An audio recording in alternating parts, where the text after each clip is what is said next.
Dear friends, welcome to education one. मैं assistant professor Anand Prakash आपके अपने यूट्यूब चैनल शिक्षा स्वर्ग में आपका स्वागत करता हूं। फ्रेंड्स, आज की इस वीडियो में हम लोग अर्थशास्त्र और अर्थव्यवस्था इन दोनों के बारे में पढ़ेंगे, यानी कि what is economy and what is economics. क्या डिफरेंसेस है, अर्थशास्त्र क्या होता है, अर्थव्यवस्था क्या होता है, इस पे हम लोग चर्चा करेंगे। फ्रेंड्स, आज से हम लोग इकोनॉमिक्स का, इंडियन इकोनॉमिक्स का एक सीरीज चालू कर रहे हैं, यानी कि हम लोग अर्थशास्त्र के बारे में संपूर्ण लेक्चर देखेंगे पार्ट बाय पार्ट। तो यह आज का प्रथम वीडियो है। हम लोग इसमें देखेंगे समष्टि अर्थशास्त्र क्या है, व्यष्टि अर्थशास्त्र क्या है। फिर आने वाले वीडियो में हम लोग अर्थव्यवस्था के क्षेत्र देखेंगे, इसके आधार देखेंगे, क्या होता है पूंजीवादी अर्थव्यवस्था, समाजवादी, मिश्रित, हर एक छोटे छोटे पॉइंट, चाहे वह मांग की लोच हो, संपूर्ण हम लोग अर्थशास्त्र को पढ़ने वाले हैं इस सीरीज में। तो चलिए समय न गवाते हुए शुरू करते हैं आज का सेशन। तो यह आपका आज सीरीज 1 है, यानी कि इकोनॉमिक्स का आपका पार्ट 1 है आपका, जिसमें हम लोग देखेंगे इकोनॉमिक्स यानी कि अर्थशास्त्र, इकोनॉमी यानी कि अर्थव्यवस्था। इस पे हम अच्छे से अध्ययन करेंगे। तो चलिए शुरू करते हैं। इकोनॉमिक्स यानी कि अर्थशास्त्र क्या होता है? तो अर्थशास्त्र वह शास्त्र है जिसमें मनुष्य के उन कार्यों का अध्ययन किया जाता है जो सैद्धांतिक यानी कि थियोरिटिकल रूप है, यानी मनुष्य का जो सैद्धांतिक रूप है उसकी हम चर्चा करते हैं, तो वह अर्थशास्त्र होता है। जिन्हें वे अपनी असीमित आवश्यकताओं को पूरा करने के लिए सीमित साधनों अर्थात धन को प्राप्त करने के संबंध में करता है। यानी एक मनुष्य धन प्राप्त करने के लिए जो वर्क करता है, आप जानते हैं कि मनुष्य की इच्छाएं क्या है, अनंत है। एक इच्छा पूरी हो जाए तो दूसरी इच्छाओं को वह पाने के लिए अग्रसित हो जाते हैं। तो ये सब हमें अर्थशास्त्र के अंतर्गत पढ़ना है।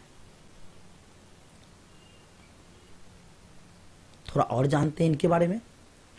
अर्थशास्त्र ग्रीक भाषा के 2 शब्दों से मिलकर बना है। अर्थ यानी मतलब होता है उसका धन, शास्त्र यानी कि वैज्ञानिक अध्ययन, अर्थात अर्थशास्त्र को हम धनों का विज्ञान भी कहते हैं, धनों का अध्ययन भी कहते हैं। एडम स्मिथ, जो कि बहुत ही प्रसिद्ध अर्थशास्त्री हैं, उन्होंने सर्वप्रथम अर्थशास्त्र को परिभाषित करने के कारण उन्हें हम अर्थशास्त्र का जनक यानी कि फादर ऑफ इकोनॉमिक्स कहते हैं। फादर ऑफ इकोनॉमिक्स कौन हुए? Adam Smith. इनकी एक प्रसिद्ध बुक है, बुक का नाम क्या है? द वेल्थ ऑफ नेशंस, जो कि आपके कितने बार परीक्षाओं में यह बुक पूछी जा चुकी है। द वेल्थ ऑफ नेशंस 1776 में यानी 1776 में एडम स्मिथ ने अपनी पुस्तक में यह लिखा। क्या लिखा? अर्थशास्त्र धनों का विज्ञान है। तो चलिए, हमने अर्थशास्त्र को देखा, अब हम लोग अर्थशास्त्र के प्रकार को जानते हैं।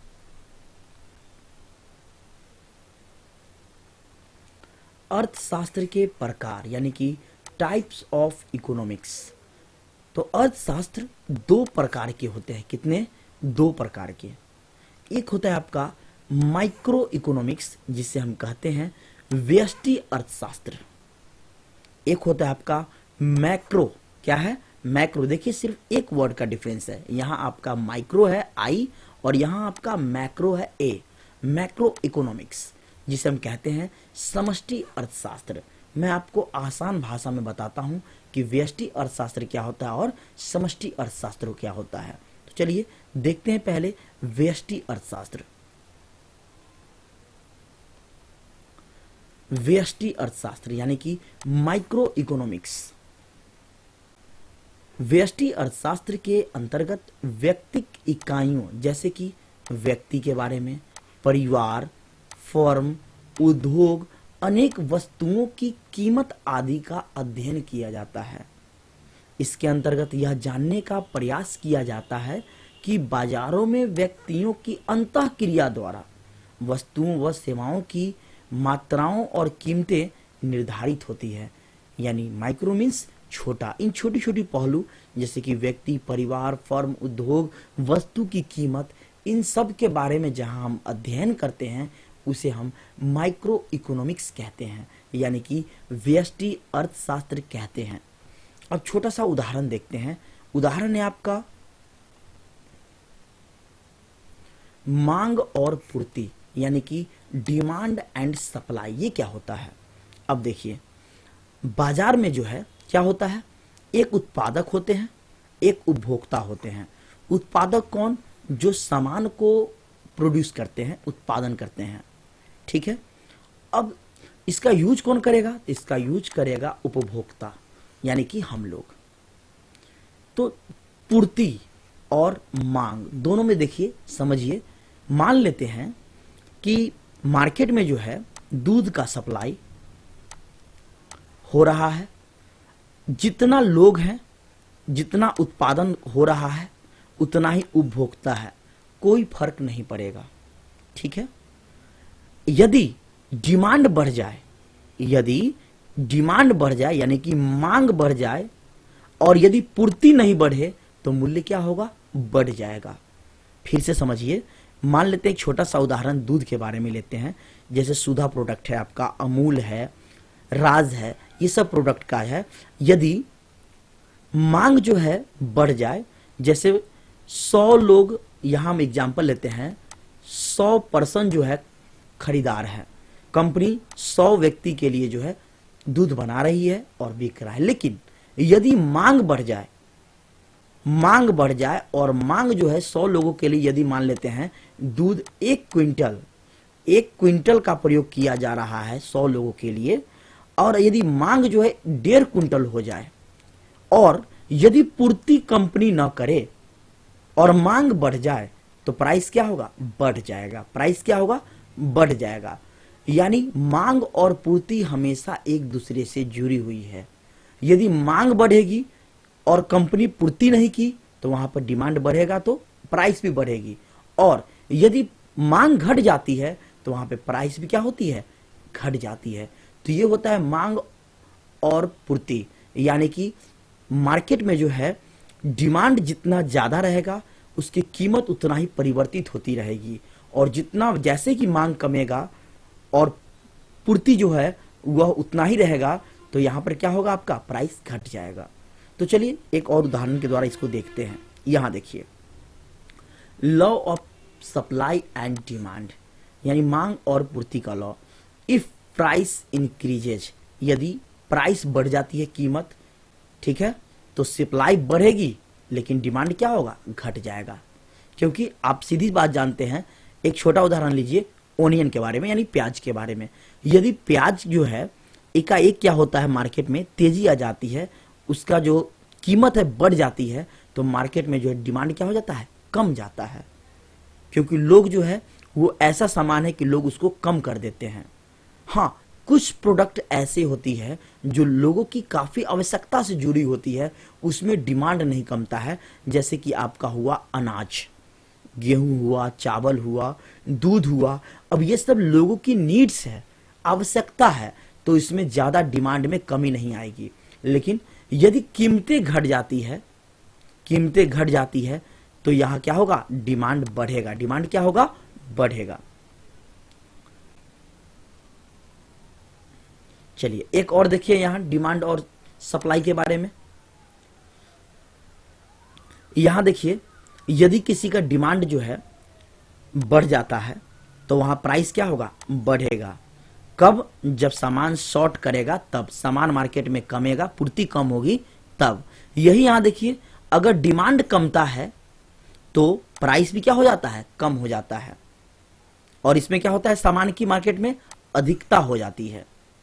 यदि सप्लाई बढ़ जाए, गौर करेंगे, यदि सप्लाई बढ़ जाए, ठीक है, और डिमांड में अगर कोई परिवर्तन ना हो, तो यहां पर प्राइस क्या होगा? घट जाएगा। क्योंकि सप्लाई ज्यादा है, खरीदार कम है।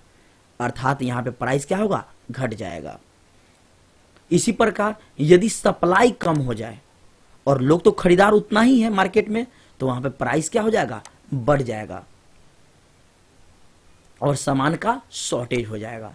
तो उम्मीद है आप लोगों को मांग और सप्लाई के बारे में जो है, यानी डिमांड एंड सप्लाई, मांग और पूर्ति अच्छे से समझ में आ गया होगा। तो चलते हैं नेक्स्ट। अब हम लोग देखेंगे समष्टि अर्थशास्त्र यानी कि मैक्रो इकोनॉमिक्स। समष्टि अर्थशास्त्र के अंतर्गत अर्थव्यवस्था का संपूर्ण रूप अध्ययन किया जाता है, अर्थात पूरी अर्थव्यवस्था को समझने का प्रयास किया जाता है। अब देखिए वहां क्या था, माइक्रो, ऐसे याद कीजिए, माइक्रो इकोनॉमिक्स था वहां, यानी व्यष्टि, छोटा। और यहां देखिए क्या है, मैक्रो इकोनॉमिक्स, यानी पूरी, समग्र, यहां समष्टि है, इससे आप बना लीजिए समग्र अर्थशास्त्र, यानी पूरा। तो ये बड़ा होगा ना। अब इसके अंतर्गत हम जो है कुल राष्ट्रीय आय, कुल उपभोग, कुल मांग, कुल पूर्ति, कुल बचत, रोजगार, इन सब के बारे में पढ़ेंगे। किसमें, मैक्रो इकोनॉमिक्स में, यानी समष्टि अर्थशास्त्र में पूरे अध्ययन करेंगे। उदाहरण के लिए सकल राष्ट्रीय उत्पादन, भुगतान संतुलन, बजट, ये सब। तो ये दोनों आपको प्रकार मैंने बता दिया, समष्टि और व्यष्टि। अब चलते हैं हम लोग इकोनॉमी यानी अर्थव्यवस्था। जैसा कि पीछे मैंने आपको अर्थशास्त्र के बारे में बताया, उसके परिवार को उसके प्रकार को बताया, यानी कि टाइप्स ऑफ इकोनॉमिक्स बताया। अब हम लोग यहाँ देखेंगे अर्थव्यवस्था क्या है, यानी कि इकोनॉमी क्या है। अर्थव्यवस्था किसी देश या क्षेत्र विशेष में अर्थशास्त्र का गतित चित्र होता है, गतित चित्रण होता है। यह किसी विशेष अवधि का होता है जो व्यवहारिक होता है, यानी प्रैक्टिकल होता है। मैंने आपको अर्थशास्त्र में क्या बताया कि अर्थशास्त्र थियोरिटिकल है, उसमें हम लोग सैद्धांतिक यानी रूल पढ़ते हैं। उस अर्थशास्त्र एक विषय है, लेकिन अर्थव्यवस्था क्या है, यह प्रैक्टिकल रूप है, यह एक व्यवहारिक रूप है, जो किसी देश में जो घटित होता है, किसी देश से जुड़ी हुई होती है, उसी को हम अर्थव्यवस्था कहते हैं। यानी कि जैसे, और एक बात और ध्यान रखेंगे, अर्थव्यवस्था जो शब्द है ना, यह अधूरा शब्द है जब तक कि इसमें कुछ जोड़ा ना जाए। जैसे कि भारतीय अर्थव्यवस्था, अमेरिकी अर्थव्यवस्था, चीनी अर्थव्यवस्था, रशियन अर्थव्यवस्था, यह किसी देश से जुड़ी हुई होती है। उम्मीद है आपको अर्थशास्त्र और अर्थव्यवस्था में डिफरेंस समझ में आया होगा। मैंने आपको अर्थशास्त्र के प्रकार को बताया, व्यष्टि क्या है, माइक्रो इकोनॉमिक्स, मैक्रो क्या है, समष्टि, इन सब के बारे में बताया। तो फ्रेंड्स, इस वीडियो में बस इतना ही। मैं आपके लिए छोटी छोटी वीडियो लेके आऊँगा, जिसमें लाइन बाय लाइन आपको धीरे धीरे हर एक टॉपिक्स को क्लियर करूँगा इस इकोनॉमिक्स के सेशन में। तो फ्रेंड्स, आज के लिए बस इतना ही। फिर मिलते हैं नेक्स्ट वीडियो में। जुड़े रहिए हमारे साथ। मैं आपको बहुत बेहतरीन तरीके से इकोनॉमिक्स का अध्ययन कराऊंगा, जिससे आपको हर एक टॉपिक्स क्लियर हो जाएगा। और आप जानते हैं आजकल जो एग्ज़ाम में है, लगभग सभी एग्ज़ाम में, किसी भी कॉम्पिटिटिव पेपर में जो है पूछे जाते हैं, 1 से 2 प्रश्न जरूर मिलते हैं। कई एग्ज़ाम ऐसे हैं, जैसे कि आप ले लीजिए बैंकिंग का, उसमें आपको लगभग 10 to 20 प्रश्न होते हैं इकोनॉमिक्स से। बड़े बड़े लेवल में जो भी पेपर होते हैं, चाहे वो बीपीएससी हो, एसएससी हो, सभी में आपको 5 नंबर 10 नंबर के जो है अर्थव्यवस्था से, अर्थशास्त्र से आपको प्रश्न पूछे जाते हैं। इसलिए मैंने आपको नया सेशन लेके आया हूँ अर्थशास्त्र का। तो सभी हम लोग इस सेशन में पढ़ेंगे। बस आज के लिए इतना ही। फिर नए टॉपिक्स के साथ मिलते हैं नेक्स्ट वीडियो में। तब तक के लिए धन्यवाद। Thank you for watching this video.